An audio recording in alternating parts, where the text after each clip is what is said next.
I wanted to try to push myself with a system that is tired, lethargic, doesn't really have to get up and go. Well, welcome to week 3, day 1 of the sub 22 minute 5k training program whilst recovering from patellofemoral pain syndrome. The previous 2 weeks have gone fairly well. The first week was a bit of a challenge getting back into a training program with minimal amount of gear up for it. And we'll just have to see how things transpire this week. Last week was a bit tough towards the end. Yesterday I did push it a bit too hard on a 14k run. I was surprised that I managed to make it that far, even more surprised to make the speed that I did. But I think I'm paying for it now, and therefore I've decided to switch a few things around this week. Today I should have been doing a few bits of hill work, decided to forgo the hill work and just come down, do a 5k on a flat route, just take it easy, and just allows me to do a bit of filming. Going to be looking at comparing face masks over a 1k course and just testing the effects and seeing if there's any change in performance data that I'm collecting. So it'll be interesting to see how that goes. What I do love about this face mask though is how it looks compared to the others. It doesn't look cheap and nasty. It looks engineered, something fit for the occasion. But I think if you're going to be doing this for a long time, just being consciously aware of the fabric in front of your face could have a bit of an impact. So we're at week 3, day 2, and today we've got 3 by 1 kilometre at race pace with a 90-second rest in between, and it just seems a bit of a repetitive record at the moment, that the training itself does add up. And I think in terms of positive effects, but also in the perceived negative effects of just getting more and more tired, and don't seem to be able to approach the next session with the same amount of energy as I did the previous one. And as I say, an accumulative effort that just seems to get harder the longer it goes on. But also, one of the good things about it is that it does train the body to deal with tiredness and trying to run at race pace. So it does all together build up into hopefully something that can allow you to crack on with your target goals. At least that's the plan, that's the theory, and I've just got to get on with today. So just a quick warm up and then we'll get back into it. It was 4:07 for the first kilometre and too quick. So just into the 90-second warm down, transition jog, and we get cracking again. 30 seconds to go. It's tough. The conditions aren't great either. Oh well, push on. So 4:06. Crikey, that's hard work, but times are looking good. Certainly to keep it consistent. One more to go. Just one more. Oh, sweating like a gun. Crikey. See you on the next one. Crikey. Okay, that was 4:05. Oh my goodness. I love the fact that there's consistency. I wanted to try to push myself with a system that is tired, lethargic, doesn't really have to get up and go. Just how to keep your mind focused. I think the secret to any PB or PR attempt has got to be down to your mental discipline as well as your physical discipline. So practicing like this actually has multiple levels of reward, even though it is phenomenally tiring. But yeah, we did it. What are we, day 2, week 3 onwards. Or maybe I'll just collapse into a heap and cry. So quiet, Blue. Now, today is probably the first day in the training program where I've actually felt like the target time is doable. It has taken, just over 2 weeks of getting into the training rhythm and trying to meet those targets. But today, probably because I wasn't running with all the filming gear, but also going to a flat course, very light rain, very light wind. It was just beautiful conditions and was just able to push it. Now, the right knee was twinging a bit. It kind of went on and off, and just hoping that actually it's a temporary thing. Try and stretch it out tonight, and hopefully we'll go again tomorrow. But yeah, really buoyed by the times that I got today for 3x1k. Maybe I need to look at reducing the rest time and maybe even adding in an extra kilometre. But again, the training program is one that I followed before, so I don't want to push it needlessly. And the target is trying to get under 22 minutes, and then we'll try again later in the year to go for sub 21 and then sub 20. But very, very, very excited by today. So hopefully the rest of the training program will just be a formality, but I still have to go and do it. See you tomorrow. Yeah, Mum. What are you thinking? Can you see the birdies? So today, I think, is week 3, day 3, if I've got it correct. My goodness. And today is going to be a 5k run. I'm doing it around standard routes. It's on the tarmac. Just make it nice and easy. Yesterday's exertion, I have felt a bit, but I think it's also the impact of the weather. It's been very muggy. It's been hot. Been a tiring day on my feet. Trying to do work. Won't labour the point. And now it's just a case of trying to just relax into the rhythm of running and just try to enjoy it. Yeah, a lot of the training in between the major effort days is about just muscle memory, just keeping the system active, not allowing it to seize up. But crikey, it is hard to push. Very difficult to push some days. So just coming into the last kilometre of this 5k, and actually the leg feels quite dead on the right side. It's not the knee per se.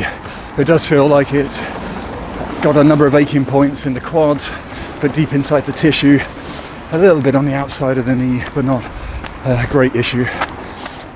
So week 3, day 3, and just a simple 5k. It was a little bit more difficult than I wanted it to be, a little bit more difficult than expected, but it's done. Somewhere in the training program, it should all come together. Pushing yourself when you don't feel like it is a big challenge, but it's part of the makeup of a runner. There'll be situations, no matter what distance you're going for, although the longer the distance, the harder or the more frequent these times will occur.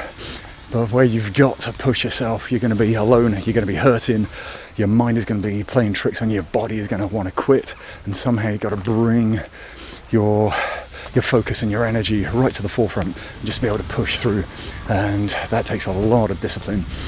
So it's good to do it, even though the system feels like cack, legs are like lead, and it's hard to think back and not get frustrated that, a year ago this was easy. All of this training program could do it without too many difficulties, and now every session just feels like I'm in treacle, apart from yesterday's session. But maybe this is the melancholy stage. I've had the high, hit the low. I just got to keep eating chocolate. That's the secret to keeping myself going. I've got to eat chocolate. Yeah, definitely try to hit some of the comfort food, but not to overindulge. That's always the problem. Maybe that's one good thing about lockdown is I've gone into shops less, so I don't have my stash of Toblerone, which is one of my particular favourites. But crikey, I do miss it as well. Anyway, before I meander too far, thanks for joining me on day 3. And yeah, day 4, I think we got hill reps, or it's fartlek. I think it's fartlek training. So I'll have to come up with something for that. But yeah, hopefully the weather will be a little bit clearer, a little bit warmer. But the breeze is nice. It's just terrible for audio quality. But yeah, catch you tomorrow. All right, have a good one. It's week 3, day 4. And today we've got a fartlek training session, which is, in my mind at least, to pick out a number of stretches along one particular trail where it's going to hammer it, and then just to jog, ease it up through the rest. It's not letting the heart rate drop too low back to a resting state, but it is trying to get an overall run that should be better than interval training. But we shall see. A lot of it is just about the mental disciplining as well as physical conditioning. At this point in the training program, I'm exhausted, I'm tired, I'm really struggling. I think it's through the efforts of the previous week. The run over the Seven Sisters was taxing in the sun. There's a lot of hills. The day after I did the 14k, and that should have been a slow pace. It wasn't. So it's only I've only got myself to blame for it. It's my fault. But now I've got to deal with it and trying to push, even though my system just wants to sleep. It just doesn't want to get out there and run, but we'll do what we can. Crikey, some serious hills. It's tight, it's gnarly, tree roots everywhere, twists, it turns, and it's steep. Right me. I'm not sure I'm doing fartleks right in this section. It's all about speed work, but speed is very relative. Okay, so managed it, feeling rubbish to start with, but somehow the body just comes alive, finds the energy, and then you can just use that hopefully as wisely as possible. I also think for challenges, for things like fartleks, what could be a very useful idea is if you have a Strava account and you're uploading your metrics, your data to there, you can always look at the segments for the courses that you run. Short segments where they have a leaderboard. Now I know that Strava have buried the entirety of the table for each segment behind a pay for use wall, but you still get the route and you get the top 10 spaces for that particular segment. So if you're really looking for the challenges, the fartlek is all about speed work. Therefore, planning your route, knowing where these segments are, then you can jog up to the start of it, hammer it as hard as you can, and then jog to the next one and the next one. Or even better, make up your own segments. Then you can actually be top of the leaderboard until somebody discovers where it is, who you are, and unfortunately if they're faster than you, will take your place. But hey, for a short while at least you could get to be number one. But again, just something to think about in terms of trying to maintain a little bit of mental discipline, a little bit of a proactive attitude. Plan your routes as you would plan every session, making sure you know what you should be doing and where you should be doing it.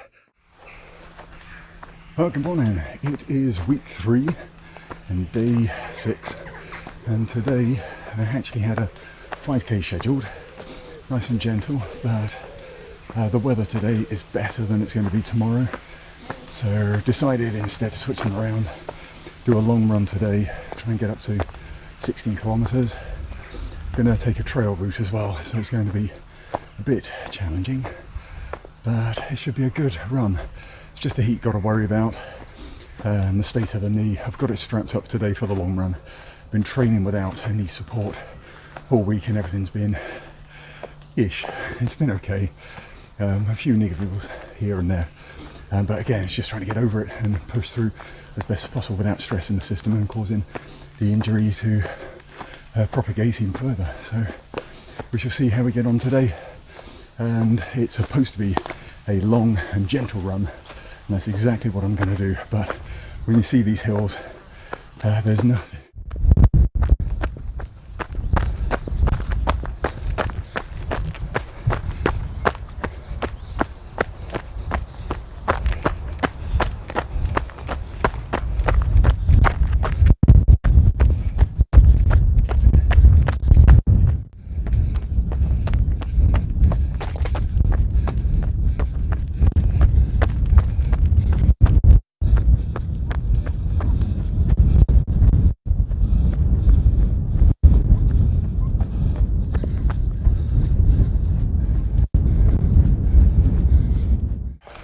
So that's the end of the long run, although I've switched the days around and it should be tomorrow to do the long run rather than today. As I said, the weather today was beautiful. The forecast for tomorrow is a bit dingy and horrible, so I decided to switch them around so I could get a long run in and film the whole thing for a virtual running video that will be published in due course.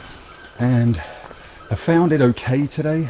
My knee was strapped up, which did help, but I also found that there was just aching in the hips and both knees and beginning in the ankles as well. So I think I'm just not used to trail running, and perhaps I should have done, say, only a 14k on the trails to start with and then build up, rather than going 14 on the road. And then I think today was about 17k. But the system held together, which I'm really chuffed about, really excited. Once I take the strapping off, get some ice pack on there, go through the RICE method, just trying to make sure that it is actively recovering after the run, get the protein in, and let's see what happens tomorrow. I may, just may, take the day off if I do decide to try for the sub 22 5k at the end of next week, at the end of week 4. Then I need to try and somehow get the rest in. I think last week I said my system is just shattered. I really have been tired. So now it's trying to do the right thing and making sure that I can achieve the goal. So it's trying to be wise about it and making sure that I can achieve the challenges. So let's find out tomorrow. But for the rest of the day, have a good one.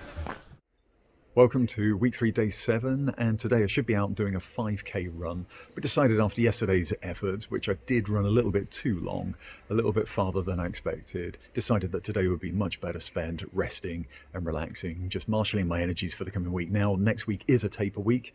I'm hoping that based on what I've managed to achieve in the previous week, that I do have enough of development and restoration of the system to be able to attempt the sub 22 5k challenge through patellofemoral pain syndrome recovery.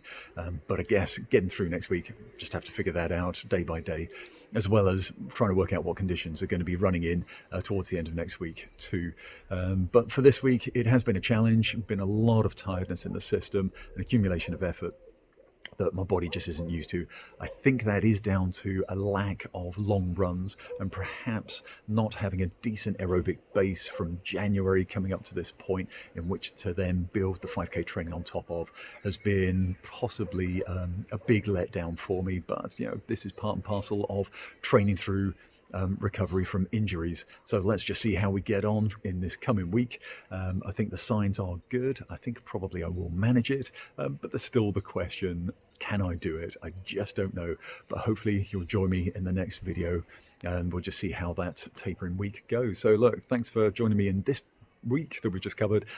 Be really good to catch up with you if you are going through your own injury recovery and you're trying to hit certain targets as well.